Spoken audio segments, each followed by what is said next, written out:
नमस्कार दोस्तों, कैसे हैं आप सब। आशा करते हैं आप सब बढ़िया होंगे। दोस्तों अभी हाल ही में इसरो ने एक सैटेलाइट लॉन्च किया है जिसका नाम है NVS-02 और इसे GPS सिस्टम के लिए लॉन्च किया है। और ये मूल रूप से परिवहन और मोबाइल का जो सिस्टम है उसमें बहुत ज़्यादा लाभदायक सिद्ध होगा।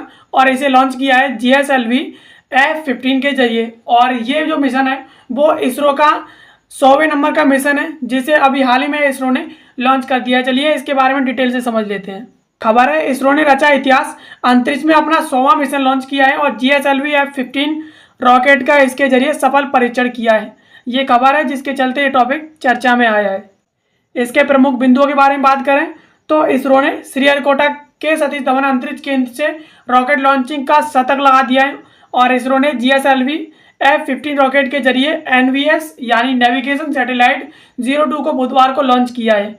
और नाविक के तहत दूसरी पीढ़ी के 5 उपग्रह शामिल हैं। और इससे पहले 29 मई 2023 को NVS-1 को GSLV F-12 के जरिए लॉन्च किया था। यानी अभी हाल ही में इसरो ने श्रीहरिकोटा के सतीश धवन अंतरिक्ष केंद्र से 100वें नंबर की अपनी रॉकेट लॉन्च की है। और इस रॉकेट के जरिए, जिस रॉकेट का नाम है GSLV F-15, इसके जरिए नेविगेशन सैटेलाइट लॉन्च किया है जिसका नाम NVS-02 है। और नाविक के तहत जो पीढ़ी है उसके 5 सैटेलाइट लॉन्च किए जाने हैं। और इससे पहले जो लॉन्च किया था वो 29 मई 2023 को NVS-01 लॉन्च किया था GSLV F-12 के जरिए। और अब ये जो लॉन्च किया है वो दूसरा सैटेलाइट है। और काम क्या करेगा ये सैटेलाइट, इसके बारे में समझ लेते हैं। तो GSLV F-15 रॉकेट के जरिए लॉन्च किया गया यह नेविगेशन सैटेलाइट परिवहन में उचित ट्रैकिंग और मार्गदर्शन प्रदान करेगा। यानी ड्राइविंग के दौरान हमें इसके जरिए GPS सुविधाएं मिलेंगी और कई सारे जो है इसके बेनिफिट्स होने वाले हैं। और हवाई और समुद्री यातायात को कुशलतापूर्वक ट्रैक करेगा। यानी अगर आप वायुयान के जरिए ट्रैवल करते हैं तो वहाँ पर वायुयान को भी अच्छे तरीके से ट्रैक करेगा। और अगर आप समुद्री यान के जरिए ट्रैक करते हैं तो समुद्र में भी कुशलतापूर्वक ट्रैक करेगा, वहाँ भी अपनी सेवाएं देगा। और वहीं सैन्य अभियानों को अंजाम देने के लिए सुरक्षित और स्थानीय नेविगेशन होने से रक्षा क्षमताओं को जो है इससे बढ़ाएगा। अभी हाल ही में देखा जा रहा है कि GPS सिस्टम पर, जो कि अमेरिका का है, उस पर भारत अभी तक जो है पूरी तरीके से उसी पर निर्भर है। और अब ये जो सैटेलाइट लॉन्च कर रहा है उसके जरिए विदेशों पर भारत की निर्भरता कहीं ना कहीं कम होती जा रही है।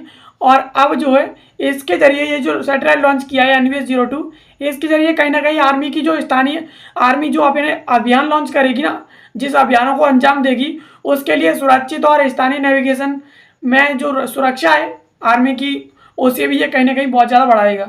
और भारतीय उपमहाद्वीप के साथ साथ भारतीय भूभाग से लगभग 1500 किलोमीटर आगे के क्षेत्रों में उपयोगकर्ताओं यानी यूजर्स को सटीक स्थिति, गति और समय की जानकारी देगा। यानी भारतीय उपमहाद्वीप के अलावा करीबन 1500 किलोमीटर के क्षेत्र में, यानी भारतीय उपमहाद्वीप को छोड़ करके, और भारतीय उपमहाद्वीप से 1500 किलोमीटर की दूरी में अगर कोई उपयोगकर्ता भारत का है तो वो यूज़र की सटीक जानकारी, यानी उपयोगकर्ता कहाँ पर रहे उसकी स्थिति की पूरी जानकारी और गति और समय की जानकारी भी ये इसके साथ साथ देता रहेगा। और NVS-02 NVS को नेविगेशन सेवाओं की निरंतरता सुनिश्चित करने के लिए तैयार किया गया है।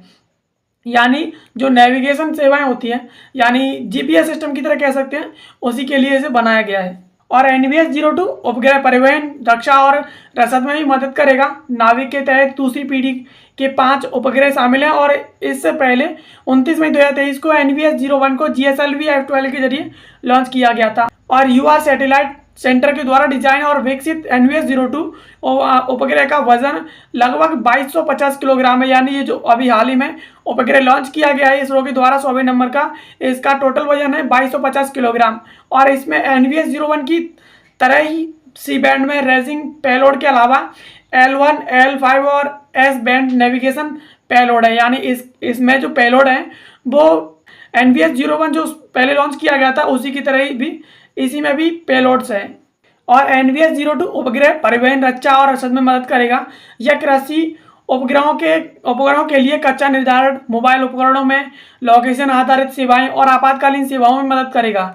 यानी यह उपग्रहों की जो कच्चाएं होती हैं उसके निर्धारण में मदद करेगा। साथ ही साथ जो मोबाइल वगैरह होते हैं उनकी लोकेशन वगैरह देगा, यानी GPS की तरह अच्छी तरह से काम करेगा। और परिवहन इत्यादि में भी कहीं ना कहीं अपनी सेवाएं देने वाला है। और इसरो प्रमुख ने तिरुमाला मंदिर में की थी पूजा। यानी GSLV-15 और NVS-02 की लॉन्चिंग से पहले इसरो के प्रमुख डॉक्टर वी नारायण ने वैज्ञानिकों की टीम के साथ तिरुमाला में भगवान वेंकटेश्वर मंदिर में पूजा की थी और उन्होंने रॉकेट का मॉडल भगवान के चरणों में रखा था और मिशन की सफलता के लिए प्रार्थना की थी। डॉक्टर नारायण ने इसरो में तीसरे 5 पेड़ के यानी 400 करोड़ रुपए आवंटित करने के लिए प्रधानमंत्री के फैसले के लिए आभार जताया और जिससे अंतरिक्ष में रॉकेट लॉन्च करने में मदद मिलेगी। यानी ये जो लॉन्च किया गया रॉकेट, इससे पहले बताया गया है कि जो इसरो के प्रमुख हैं उन्होंने जाकर भगवान वेंकटेश्वर के मंदिर में भगवान की पूजा की थी और उनके सामने इसका मॉड्यूल रखा था और इसकी सुरक्षित और सफल मिशन के परीक्षण के लिए प्रार्थना की थी। और अभी हाल ही में प्रधानमंत्री मोदी के द्वारा फैसला लिया गया जिसमें 400 करोड़ रुपए आवंटित किए गए हैं तीसरे पेलोड के लिए, जिससे कहीं ना कहीं रॉकेट को लॉन्च करने में मदद मिलेगी। इसके लिए भी जो इसरो के प्रमुख हैं उन्होंने आभार व्यक्त किया। तो दोस्तों, इसरो ने जो 100वें नंबर का रॉकेट लॉन्च किया है वो है NVS-02 और इसके साथ साथ NVS-02 जो लॉन्च किया है वो GPS की तरह काम करेगा और कहीं ना कहीं बहुत ज़्यादा भारत के लिए इससे बेनिफिट होने वाला है। तो आशा करते हैं वीडियो आपको पसंद आई होगी। ऐसी वीडियोस के लिए आप हमारे चैनल को सब्सक्राइब कर लीजिए। बाकी मिलते हैं किसी अगले वीडियो में किसी नए और इन्फॉर्मेटिव टॉपिक के साथ। तब तक के लिए आप सभी का बहुत बहुत धन्यवाद।